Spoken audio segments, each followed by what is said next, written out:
그날은 정말 평범한 일요일 오후였다. 며느리가 반찬을 가져다 주러 잠깐 들렀다. 아이들 목욕을 시키러 화장실로 갔다. 어머니, 애들 먼저 씻기고 올게요. 부엌에서 설거지를 하고 있는데 식탁 위에 놓인 며느리 휴대폰 화면이 갑자기 켜졌다. 누군가에게서 문자가 온 모양이었다. 화면을 스쳐 지나가는 시선의 연락처 목록이 보였는데 그중에 한 글자가 눈에 들어왔다. 쫑. 순간 손에 들고 있던 그릇이 떨어질 뻔했다. 뒷번호 4자리를 확인해보니 내 번호였다. 분명히 내 번호인데 이름이 쫑이라니. 머릿속이 하얗게 변했다. 다리에 힘이 빠져 식탁 의자에 주저앉았다. 내가 쫑이라고? 20년 넘게. 가족으로 지내온 며느리에게 나는 그저 쫑이란 말인가? 갑자기 지난 세월이 주마등처럼 스쳐 지나갔다. 며느리가 처음 우리 집에 왔던 날 어색해하는 며느리를 편하게 해주려고 얼마나 애썼는지. 아들이 며느리와 다퉜을 때도 항상 며느리 편을 들어주며 내가 이해해라. 며느리 입장도 생각해봐라. 했던 기억들 명절 때마다 손이 부르트도록 음식을 준비하고 아이들 돌봐달라고 하면 기꺼이 달려갔던 일들. 그 모든 정성이 결국 휴대폰 속 2글자 쫑으로 남았다는 게 믿어지지 않았다. 어머니, 애들 다 씻겼어요. 며느리가 화장실에서 나와 부엌으로 들어왔다. 나는 애써 태연한 척 미소를 지었다. 괜찮다, 괜찮아. 하지만 마음은 이미 산산조각 나 있었다. 그날 밤 잠이 오지 않았다. 천장을 바라보며 계속 생각했다. 정말 내가 그 애에게는 그런 존재였구나. 시어머니도 아니고 어머니도 아니고 그냥 쫑. 일주일이 지나도록 그 생각을 떨쳐낼 수가 없었다. 며느리와 마주칠 때마다 자꾸 그 한 글자가 떠올랐다. 억지로 웃으며 대화를 나누었지만 마음 한편에는 서운함이 켜켜이 쌓여갔다. 그러던 어느 날 문득 결심이 섰다. 이제 나를 위한 삶을 살자. 남편이 세상을 떠난 후 오직 아들 가족만 바라보고 살아왔던 지난 10년. 이제는 내 인생을 찾고 싶었다. 내가 이제 이 집에서 나가련다. 아들에게 말했을 때 갑자기 표정이 굳었다. 엄마, 갑자기 왜 그러세요? 여기서 다 같이 잘 살고 있잖아요. 잘 살고 있다고? 정말 그렇게 생각하니? 네? 무슨 소리세요? 나는 그날의 일을 얘기했다.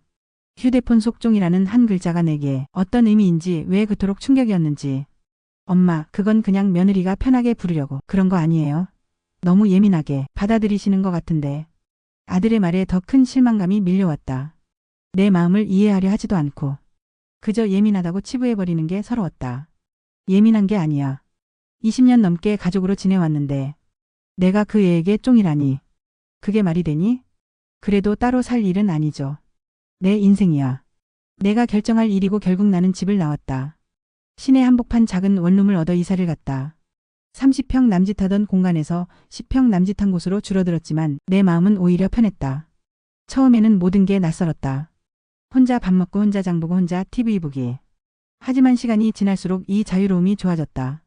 누구 눈치 볼 필요도 없고 누구 기분 맞춰줄 필요도 없었다. 동네 문화센터에서 서예 수업이 있다는 걸 알고 신청했다. 젊었을 때부터 글씨 쓰는 것을 좋아했지만 가족들 뒷바라지에 밀려 한 번도 제대로 배워본 적이 없었다. 처음 붓에 먹을 찍어 한지 위에 글자를 쓸 때의 그 고요함을 지금도 기억한다. 한 획 한 획 정성스럽게 써내려가면서 마음이 한결 차분해지는 걸 느꼈다. 아, 이게 내 삶이었지. 3개월쯤 지났을까 아들이 찾아왔다. 엄마, 제발 돌아와요. 며느리도 많이 미안해하고 있어요. 미안하다고? 네. 그때 일로 많이 후회하고 있어요. 어머니 마음을 헤아리지 못했다고. 잠깐 마음이 흔들렸다. 하지만 이미 새로운 삶에 적응한 나는 예전의 내가 아니었다. 아들아, 엄마는 여기서 잘 살고 있어. 너희도 너희 생활을 잘하거라.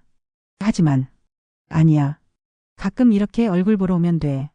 그 후로도 아들은 종종 찾아왔다. 며느리도 가끔 반찬을 보내왔다. 하지만 나는 예전처럼 무작정 달려가지 않았다.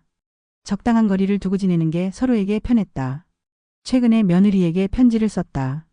며느리야, 그때 휴대폰에서 본 쫑이라는 글자를 보고 내가 많이 힘들었단다. 하지만 덕분에 내 삶을 되찾을 수 있었어. 오히려 고맙다. 이제 우리 각자 자리에서 행복하게 살자. 서로를 이해하며 천천히 지내가면 되지 않겠니? 며칠 후 답장이 왔다. 어머니, 정말 죄송했습니다. 제가 너무 경솔했던 것 같아요. 어머니가 행복하게 지내시는 모습 보니 저도 마음이 놓입니다.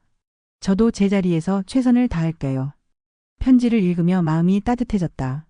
완전히 용서했다고 할 수는 없지만 마음의 상처가 조금씩 아물어가는 걸 느꼈다. 지금 생각해보면 참 아이러니하다. 휴대폰 속 작은 글자 한 개가 내 인생을 바꿨다니. 하지만 그 덕분에 진짜 중요한 걸 깨달았다.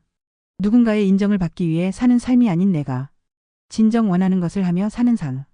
요즘 나는 서예를 하고 책을 읽고 동네 친구들과 차도 마신다. 소소하지만 내 마음대로 하는 일상이 이렇게 소중한 줄 몰랐다. 혹시 이 글을 읽는 누군가도 나처럼 다른 사람의 인정을 받기 위해 자신을 잃어버린 채 살고 있다면 용기를 내어보길 바란다. 내 인생은 내 것이니까. 나를 위해 살아도 괜찮다.